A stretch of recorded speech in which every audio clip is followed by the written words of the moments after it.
Welcome to CivilNet. We are in Stepanakert, the capital of Karabakh. Since September 27, Karabakh has been under Azerbaijani attack, and Baku is targeting civilians.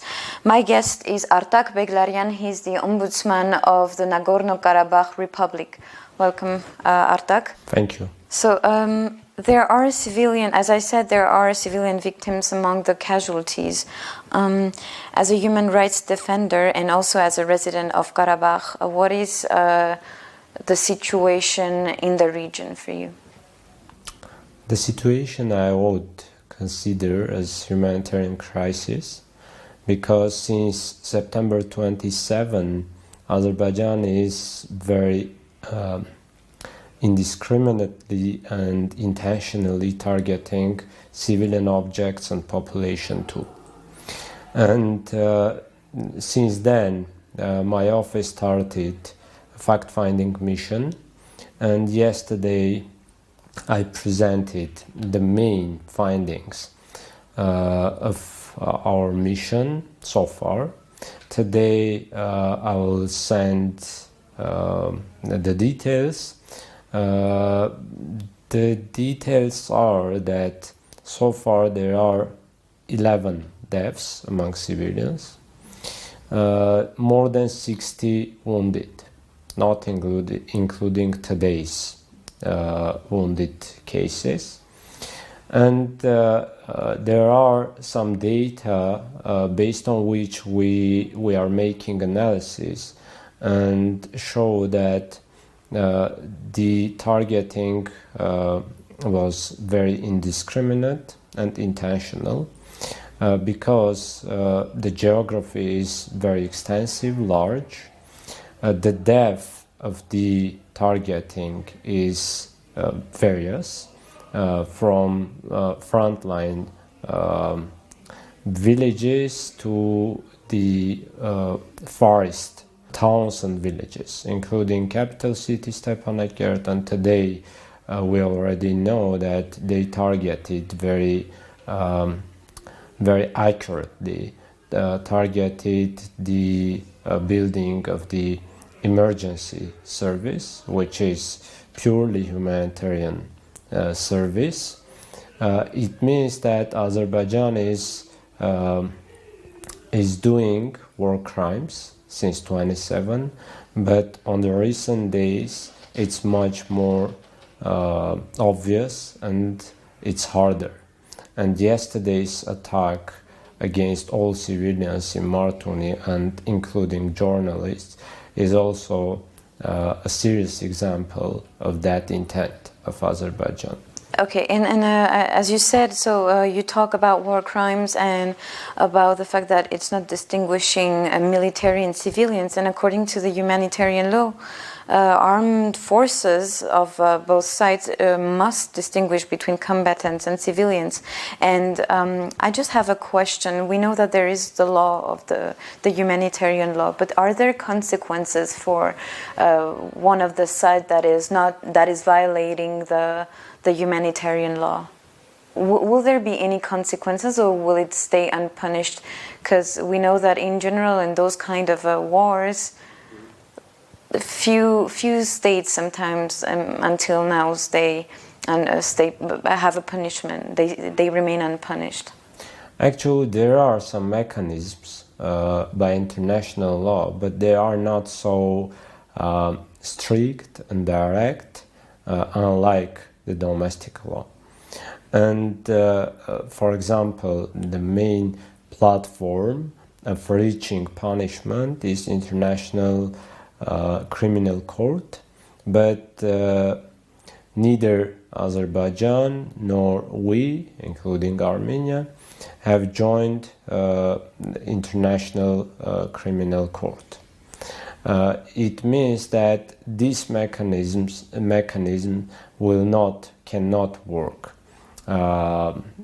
Theoretically, probably, but in serious crimes, there are some examples in the history, and very near history too, that if international community decides, in that case they can start a a separate procedure to punish war crime perpetrators.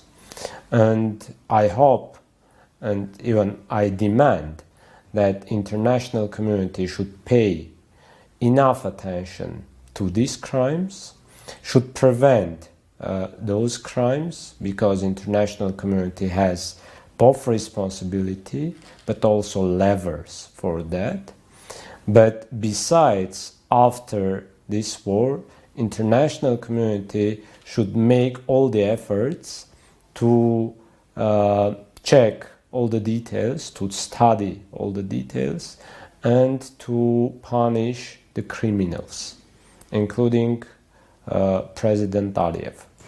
And we talk about the international community, but so your one part of your work is also to make those information reachable for international community, right? So far, do you have any reactions or any move from the international community, or for now they remain silent? Not direct reactions, but there are some public reactions that I saw, somewhat. I'm not satisfied, frankly saying. There are some objective, some balanced reactions, but I would say that it's not enough. At least many and very large human rights organizations didn't respond. And the other political intergovernmental organizations mostly responded with artificial parity, just stating and directing their statements to both sides with artificial balance. But it's unacceptable because everyone knows, and great powers and great organizations have the mechanisms to check who started the war. Because, for example, they have satellites. It's very easy to check that Azerbaijan started the war, but even very simple logic shows that Azerbaijan started the war. There are lots of proofs on that. And if they know that, they should not keep artificial parity. They should address their statements and their demands to Azerbaijan. And also, there are already many proofs of war crimes and targeting civilians indiscriminately and intentionally. In that case, it's the top responsibility of the international community, including human rights community, to respond properly. And then the last question. Some people from the international community say that, even media, say that the number of casualty will grow if it continues this way, and it will become, maybe, it might, if nothing is done, it might become the Syrian scenario, where we have many civilian casualties, if nothing is done to stop, according to what will happen next. Syrian scenario is very different in terms of the context of the war, geopolitics, etc. Because here we have two regular armies. Though Azerbaijani army is very hatred-oriented army, doesn't keep the international humanitarian law, but it's regular army. And there is a government there which is responsible for everything done here, etc.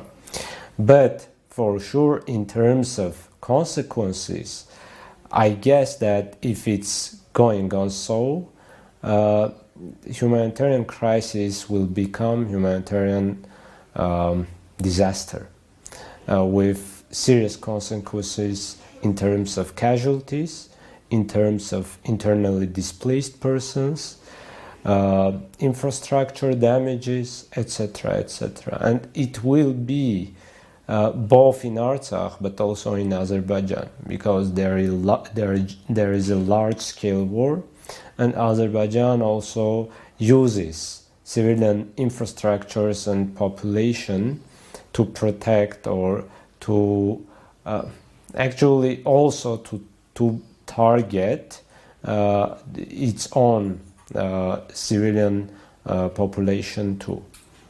Thank you very much, Mr. Beglarian, for this talk. Thank you for watching, and continue to follow CivilNet as we give new updates from Stepanakert of the situation here.